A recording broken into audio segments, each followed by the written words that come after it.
Sedgwick County Emergency Management will be testing the outdoor warning sirens at noon today. Sedgwick County outdoor warning sirens are tested every Monday at noon, except holidays and when threatening weather is present. Today we will be testing the alert mode, for 1 minute. The alert mode is a steady tone used for tornado warning.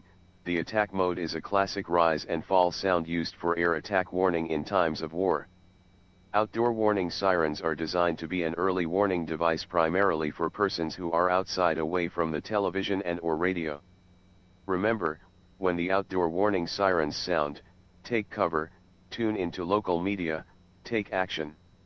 Emergency management officials highly recommend citizens keep a NOAA weather radio in their homes, preferably in the bedroom, with a tone alert for those times when you are not monitoring public media. This broadcast originates from Sedgwick County Emergency Management located at 714 North Main, Wichita, Kansas. WPMQ 391. No action required, test only.